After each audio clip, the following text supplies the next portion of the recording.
Hello and welcome to a CBK gaming video. Join us as we discuss and review Zuli.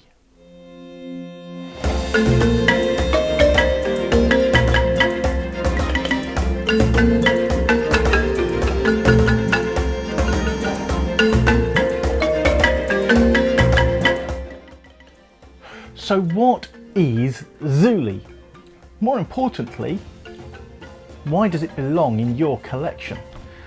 Well, Zuli is a 2 to 5 player card game made by Unfringed.co, and it's coming to Kickstarter the 7th of September 2021. This is the prototype, so this isn't necessarily what the game is going to look like as the final product, but it gives you an idea of the mechanics, the artwork, the style that they're going for. And right off the bat, I have to say, this is a great fun game. The idea is set over 3 years that you build, or 3 turns, you build a zoo. You have to identify where you're going to put the animals, what animals you're going to have, and any little add-ons. Are they well fed? Are there extra parts like a greenhouse that increases the pond, giving it grassland ability? Do they have any extras? Have you enlarged the pens? Do you have a holding pen? All these ideas that allow you to safely have your animals in the zoo. Now, I say safely because the animals are split into 2 types. There are the aggressive, fierce animals, your grizzly bear, your lions, your anglerfish, and then your more sedate animals like the sloth, the anteater. There's frogs, elephants, giraffes. Yeah. They cannot mix, because if they do, they're going to eat one another. Nor can you mix fierce animals of different names unless you have a very useful card called Well Fed. The idea is that you put as many animals in their various habitats as you can. You score points at the end of each turn. You add those points up. The one with the most points wins. Nice and easy. Where you then get some interesting changes to that are some animals, like the sloth, doesn't score points if it's alone. The tree frog and the jellyfish score more points the more of them there are. Or, sorry, in the case of the frog, it's more a case of they score points if they are extra points if they are in a wetland and grasslands. Yeah. So you're looking more at the habitat of where you're storing them, and yeah. The lions, if you have multiple lions, they reduce the cost for space. The bears, the grizzly bears, if you keep them on their own, they score more points. All in all, it's a very clever, fun, vibrant game. The artwork is loud and will really appeal to children, I think. It looks good on the table. It only lasts up to 15 minutes. The footprint isn't big either. We took this game, unfortunately, I had to spend a few days in hospital, and Karen brought this to the hospital, and we were playing this on a hospital table at my bed. And we played 2 games, which was fantastic. Exactly what I needed at the time. But it really goes to show that you can take this anywhere. You can put this, it's a small box. I believe that it's going to be a little bit bigger than this when it goes to Kickstarter. But all in all, it's going to be a small box game that is great fun. You can pack it when you go on holiday. We'll certainly be taking this down the pub. For 5 players, doesn't last very long, and it's fun. And you win not by damaging your opponent, but by doing the best that you can. And that's something I think we all enjoy, is winning by being the best you can, rather than a mechanic that allows you to attack your opponents and do damage to your opponents, which has its place, and we all enjoy those sort of games as well. But in something like this, it's nice. I think this is better for children to play. Yeah. It'll encourage them to think and solve problems. It'll encourage them to do some mathematics. But all in all, yeah. What did you think? I really enjoy it. I did look at it and think it's going to be a children's game, and I went into it with that mindset, and then found that actually some of the strategy points and trying to work out which cards are the best to match up for the greatest points, you start thinking, actually, this is, yeah, you're going to be advancing your thinking with this, and so it becomes a great family game. And I've really, really thoroughly enjoyed it. And I think there's a huge area for expanse on this, because these are the animals you start with. And when you start thinking of how many more animals could be added into it and what different types of enclosures could be added in, and I just think the game has got so much potential to grow and grow.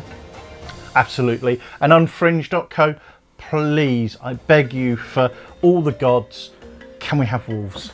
I dearly love wolves. I'd love to see wolves added to this. Pandas, where are the pandas? So there is so much opportunity to add penguins. Yeah. And to not feel bloat. Some games, when you get to expansion after expansion, and I do feel that CMON are very guilty of that, in that they bloat the game by just adding and throwing expansions at it, which actually you don't feel adds too much to the game. Yeah. This, but, a nice few you're talking cards. about a zoo. You can put in a whole sort of Arctic theme to one bit, and you've got a bit of jungle, but you could go more into the jungle. I don't think we need to overthink it. It's not a game that needs to be overthought. I think they've done really well. The colour design, it's vibrant enough, stands out enough. I do wonder about the colour blindness aspect with some of the, like the anglerfish blue on blue with the yellow. I certainly think there'll be a difference, but I'm not sure how well it would stand out to some of the colour blind crowd. But I think for habitat wise, you've got the patterns as well. Yes. So the Sahara has the yellow but with orange dots on it. The jungle has the green but with leaves on it. The water has the blue but with the ripples on it. So I think habitat, colour blindness wise, you may not see the difference in the colours, but you're definitely, there has been thought in there with the shapes and Yes, absolutely. I just think there's a couple of, the lion, the crocodile, the anglerfish. Again, the colours, I think the yellow and green and blue and reds, a lot of people are colourblind to certain colours, and those are the primary colours. I believe I will actually be asking Guy, I'll ask Guy just to take a quick look, because I would really appreciate his opinion, and we can feed that back to Unfringed. But overall, should you back this on Kickstarter? Absolutely. We're definitely going to be doing so. This is a game that I can see us buying our neighbours, friends and family for Christmas. Don't tell them. And for niece and nephews, I think they'd get a real kick out of it, because it's such a short game. That attention span doesn't become an issue. I know sometimes there's some games that are said that are quite quick. Codenames, I think, is a great example. It can be a longer game to play through, and I know certainly when we've played with friends' kids, they've grown bored of it as we've waned a little bit. Which is understandable. But I think this will retain a children's interest. It's fluid. There's movement. It's only played over 3 turns. And the more you play, the more you realise which cards work really nicely together for bonus points and which ones to separate. And I think children playing that and starting to learn those bits is going to get them wanting to play more and more. The grizzly bear in the vivarium, it works a treat. Highly recommend. Which you wouldn't normally think of, but points-wise, strategy-wise, it's a nice synergy. Yeah, you can find some good synergies in this game. I think the Unfringe.co have done an absolutely outstanding job. Please go and check out their Kickstarter. As we say, 7th of September. Look at their page, follow them, and actually, I think if you're looking for a quick, fast-paced game you can take on holiday that will continue to be fun and amusing, that you won't grow bored of, that you can take down the pub, that isn't a massive footprint on a table, this is something to look at. It's got a fantastic theme about the animals and keeping the animals. I think Debs, if you're watching, I think this is going to be something for you, and I'll actually reach out to you and make you aware of this. So there's some good friends of ours that really do, that work with animals, that work in this environment, and I think they'll really get a kick out of this. So I think we'll be certainly encouraging them to take a look at it. So thank you for watching. We really appreciate it. If you have enjoyed this, please like, subscribe, do all that jazz.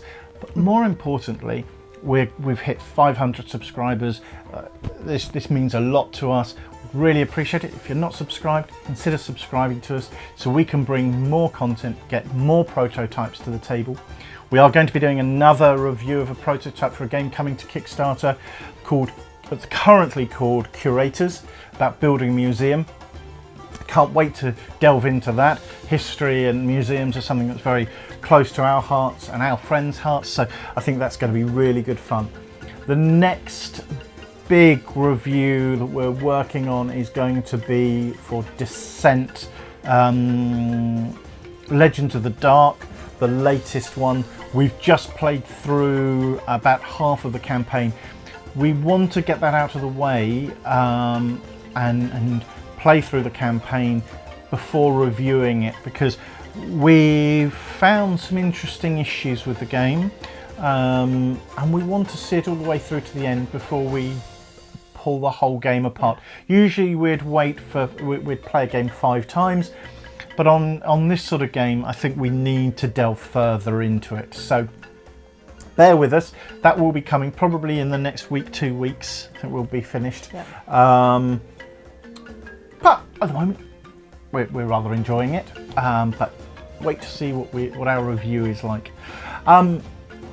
We have had some comments about we used to put points up about here, where we allocated points to games, so the mechanics, replayability, etc., etc.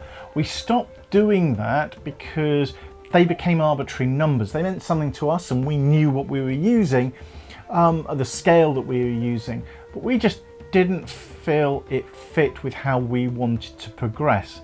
So what you will now see are pros and cons. Because we believe every game has something that's good, that's going to appeal.